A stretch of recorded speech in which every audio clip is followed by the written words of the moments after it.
에스라 10장 16절부터 44절입니다. 사로잡혔던 자들의 자손이 그대로 한지라.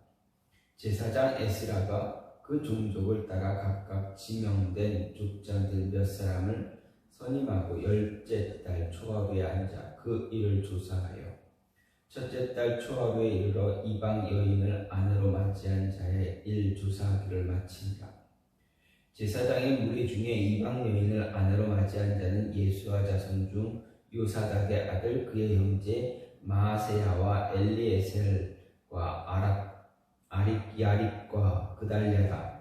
그들이 다 손을 잡아 맹세하여 그들의 아내를 내보내기로 하고 또 그 죄로 말미암아 숫양 한 마리를 속건제로 드렸으며 또 인맨 자손 중에서는 하나니와 스바다요 할인 자손 중에서는 마아세야와 엘리야와 스마야와 여히엘과 우시야요 바술 자손 중에서는 엘리오에네와 마아세야와 이스마엘과 느다넬과 요사밧과 엘라사였더라.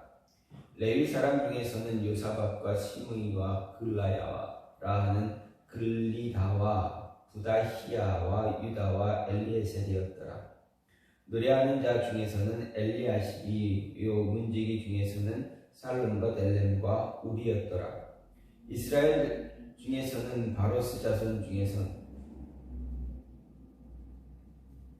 자손 중에서는 라마와 이시야와 말기야와 미야민과 엘르아살과 말기야와 분하야요 엘람 자손 중에서는 마따냐와 스가랴와 여히엘과 이와 여레못과 엘리야요 삿두 자손 중에서는 엘류에네와 엘리야십과 마따냐와 여레못과 사밧과 아시사요 베베 자손 중에서는 여호하난과 하나나와 십베와 아들레요 바니 자손 중에서는 무슬람과 말룩과 아다야와 아숫과 스알과 여레못이요 바한 모압 자손 중에서는 안나와 글랄과 분하야와 마아세야와 마따냐와 부사렐과 반느에와 문하세요 할인 자손 중에서는 엘리에셀과 이시야와 말기야와 스마야와 시므온이라.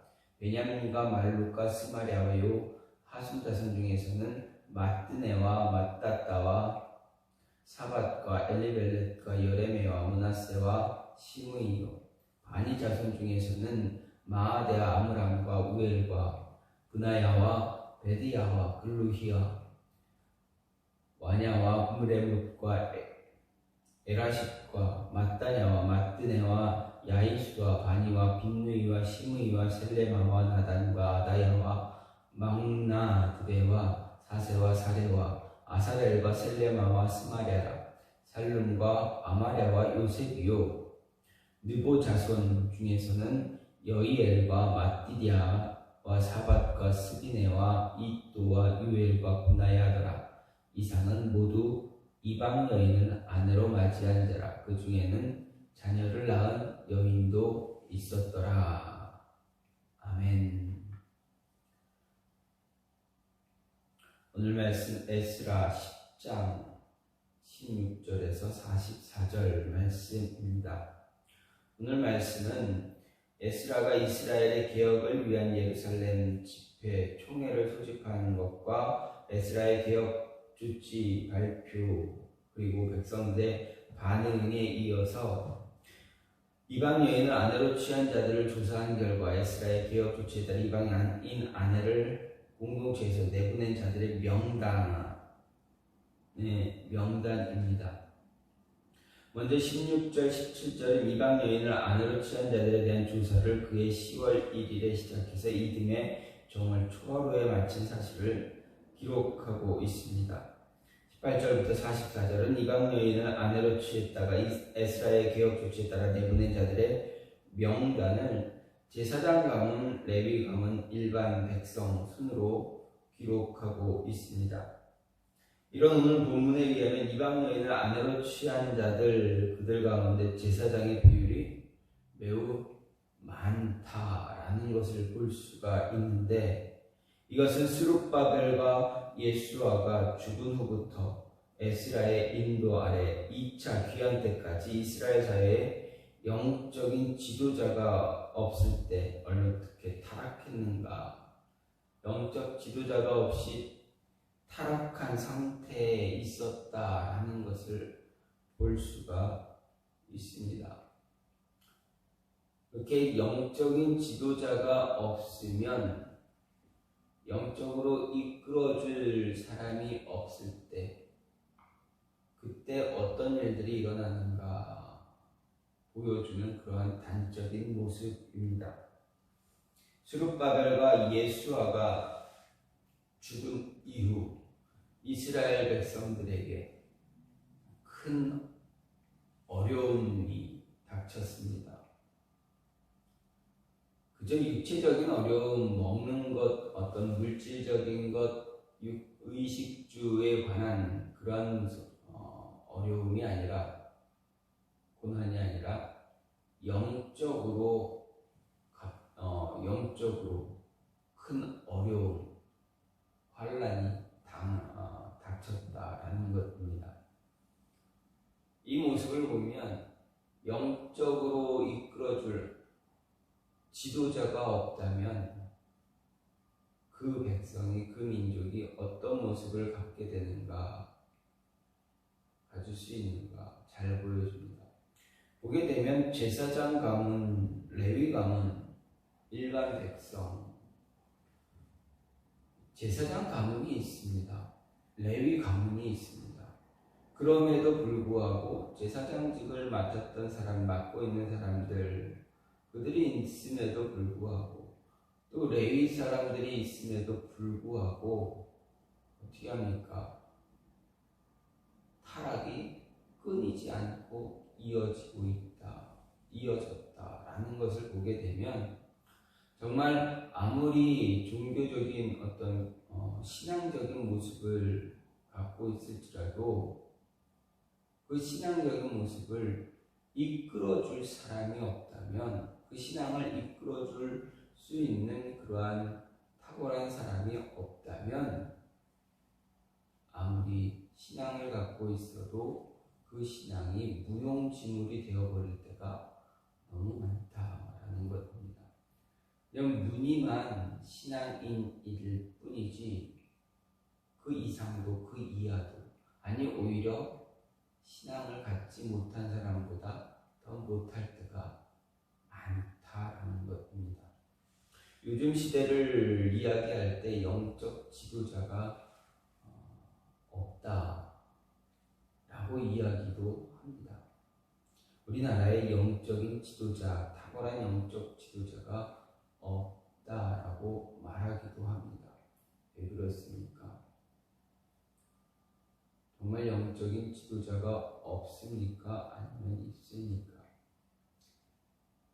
영적인 지도자가 있게 되면 영적으로 타락하는 우리 그리스도인들의 모습을 보면서 그들을 돌이킬 수 있는 모습을 가질 수가 있습니다. 그런데 어떻게 보면, 사회적으로 보면 일반 믿지 않는 사람들보다 믿는 사람들의 어떤 타락한 모습들, 영적으로 하나님이 기뻐하지 않는 그런 모습으로 살아가는 그런 모습들이 오히려 믿지 않는 사람들보다 더 타락했다라고 말할 수 있기 때문에 그렇습니다.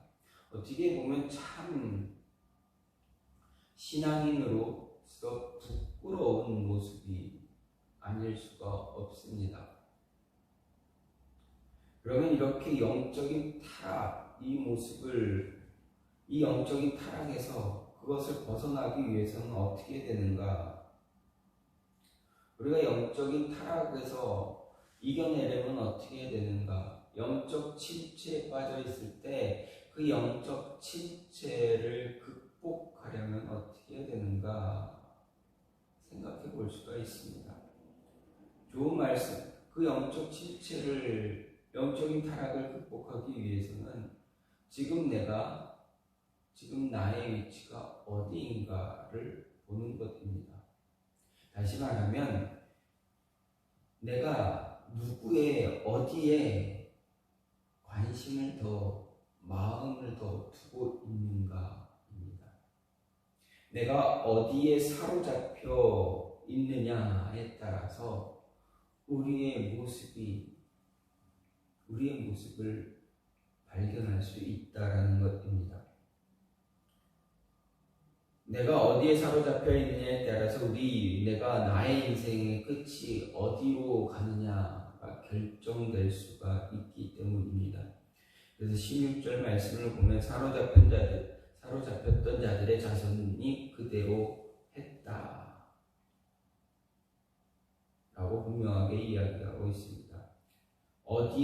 누구에게 사로잡혀 있느냐, 어디에 사로잡혀 있느냐에 따라서 그의 인생이 결정이 됩니다. 죄가 아닌, 세상이 아닌 하나님께 사로잡힌 자가 될 때 어떻게 합니까? 타락하지 않고 하나님 말씀대로 살기 위해서 노력할 수가 있습니다. 하나님께 사로잡힌 자가 되어지면 은혜 안에 머물 수 있게 됩니다. 하나님의 돌보심을 맛보며 살아갈 수가 있습니다. 그러나 세상에 사로잡혀 버리면 타락하게 되고, 세상에 사로잡혀 버리게 되면 세상의 이치, 세상의 기준이 내 안에 들어오게 되고, 우리 공동체, 믿음 공동체, 신앙 공동체 안으로 들어와 버리게 됩니다. 세상의 기준, 세상이 말하는 가치관, 세상의 상식이 우리 삶에, 우리 공동체도, 신앙 공동체에 들어와 버리면 어떻게 됩니까? 말씀을 붙잡기보다는 세상적인 상식, 세상이 말하는 길, 세상이 이야기하는 진리에 더 귀를 기울이게 되어진다는 것입니다.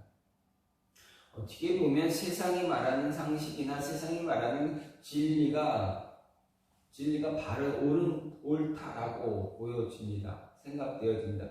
그러나 그것을 말씀에 비추어 보았을 때 맞는 것도 있겠지만 틀린 것도 있다라는 것입니다. 상식적으로 세상이 말하는 것이 신앙 안에서는 걸림돌이 되는 것이 분명히 있습니다. 하나님의 법과 세상의 법이 충돌하기 때문에, 맞지 않기 때문에, 부딪히기 때문에 세상의 상식이 신앙 공동체 안에서도 상식이 될 수가 없습니다. 오히려 반대가 될 수도 있다라는 것입니다. 그러면 어떻게 해야 됩니까? 우리는 어떻게 해야 됩니까? 신앙 안에서 말씀의 잣대에 비추어서 말씀이 원하는 그 말씀대로 우리가 살려고 노력해야 합니다. 성경은 우리로 하여금 세상과 부딪히게도 하지만, 그렇다고 해서 세상의 법을 완전히 외면하게 하는, 완전히 적대하게 하는 그런 모습으로 살게 만들지는 않습니다. 성경을 보십시오. 세상과 부딪히는 그러한 모습은 있을지라도 완전히 거부하거나 거역하라 말하지 않습니다. 세상의 어떤 세상의 법에 분명 신앙에서 부딪히는 것은 있습니다. 그러나 무엇라 이야기합니까? 세상의 군왕도 누가 세웠다 이야기합니까? 하나님께서 세우셨다라고 말합니다. 그렇다면 세상의 상식과 신앙 안에서의 하나님의 상식이 분명 충돌이 있을지라도 해결 방법을 하나님이 보여주시면서 완전히 그것을 대적하지 말아라 라고도 이야기합니다. 세상의 법을 따르되 신앙과 문제가 되어지면 그때는 신앙을 더 지킬 수 있어야 합니다. 어떻게든 신앙을 지키는 방법을 찾으라 이야기합니다.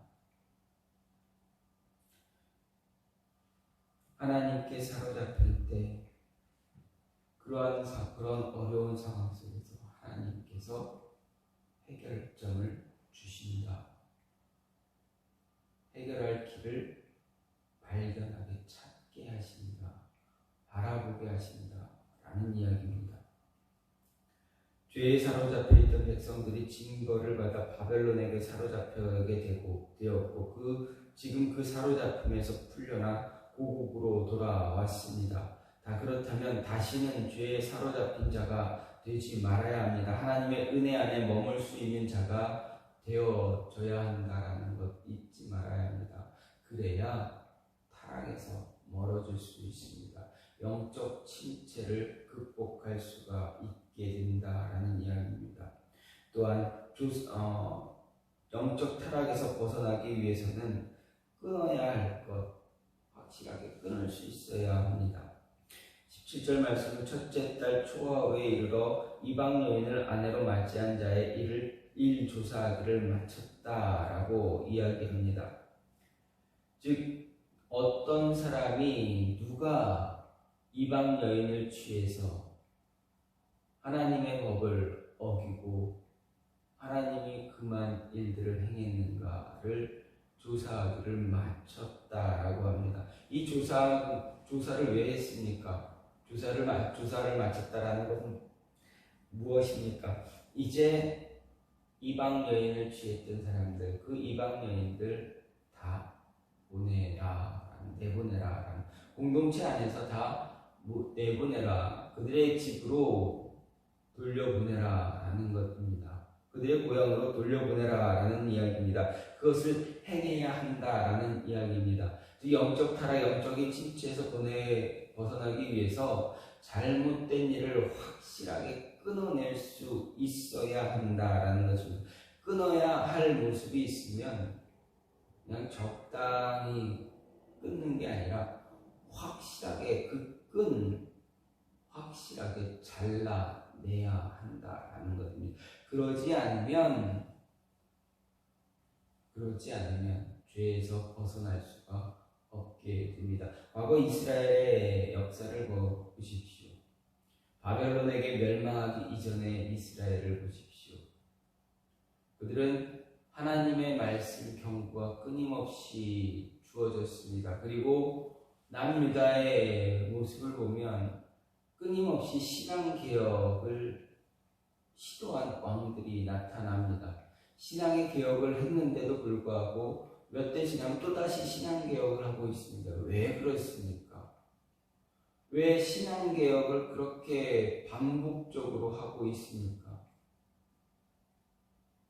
타락한 것을 완전하게 끊어내지 못했기 때문입니다.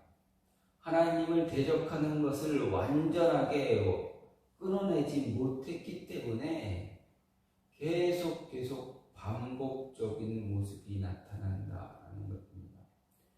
개혁은 한 번 하면 됐지 도대체 몇 번을 개혁해야 하겠습니까? 개혁을 할 때 완전하게 완벽하게 끊어야 될 것을 완전하게 다 확실하게 끌어내면 제거하면 그것을 또다시 제거할 필요가 없다라는 것입니다. 이스라엘 남유다의 왕들이 신앙개혁을 했습니다. 그런데 신앙개혁을 하고 하나님 말씀을 따르고 제사도 그동안 드리지 못했던 지키지 못했던 유월절도 다시 지키고 그런 모습을 가졌습니다. 그런데 그 왕에 대한 마지막의 평가는 어떻습니까? 산당은 제거하지 않았다. 무언가 빌미를 계속 남겨둡니다. 신앙개혁은 하지만 왕실에서 신앙개혁을 하고 백성들로 하여금 하나님 바라보게 하고 믿음 생각하게 하고 그 신앙을 다시 돌이키고 하나님께 바른 신앙 갖게 하기 위해서 끊임없이 애를 쓰지만 무언가 다 끊어내지 못하고 다 제거하지 못하고 여지를 남겨두는 그런 모습들이 계속 반복이 됩니다. 제사를 드리지 못하게 하고 우상을 다 파쇄하고 부서뜨리고 무너뜨려도 제단을 다 불태워 없어도 마지막 평가에서는 무엇입니까? 산당은 제거하지 않았더라. 산당은 그대로 남겼더라. 백성들의 각 성읍에 산당이 다 완전하게 모두 다 제거되지 않았다라고 이야기되어집니다. 완전하게 제거하지 못했던 여지를 남겨두었던 그 모습 때문에 또다시 죄가 들어오고 또다시 우상 숭배가 진행이 되고 또다시 하나님을 배신하고 배반하고 하나님께 제사를 드리지만 우상에게도 제사를 드리고 우상에게 먼저 제사 드리고 그 제물 가지고 드린 그 제물로 하나님께 제사 그러면서 우리가 하나님한테 제사 안 드리지 않았냐? 우리 드리지 않았냐? 우리 드린 것 아니냐? 이렇게 이야기합니다. 하나님이 그 제사를 받으시겠습니까? 완전히 제거하지 못했던 그 죄의 모습, 그 와중에 드리는 제사, 하나님이 기뻐하시겠습니까? 기뻐하셨습니까? 기뻐하지 않으셨기 때문에 이스라엘로 하여금 바벨론에 멸망당하게 하시고 그들을 포로로 끌려가게 하셨다. 70년 동안 고통과 고난 다 당하고 돌아오고 또 남은 자들이 있을 때 그 남은 자들도 또 더 힘들어지는 남은 자들도 또 다시 돌아오고 3차례, 3차례에 걸쳐서 돌아오게 하신 하나님입니다. 타락에서 영적인 침체에서 벗어나기 위해서는 타락한 것을 이겨내기 위해서 벗어나기 위해서는 제거해야 될 것, 끊어버려야 할 것 완전하게 끊어야 새로운 인생을 살아갈 수 있게 된다라는 것입니다. 18절부터 보게 되면 그 인생들의 그 사람들의 명단이 나오고 있습니다. 완전히 제거해야만 하나님 앞에 바르게 붙잡힌 자 될 수 있습니다. 오늘 말씀 에스라의 마지막 부분입니다. 에스라의 마지막 그 부분이 죄 지은 자들의 명단입니다.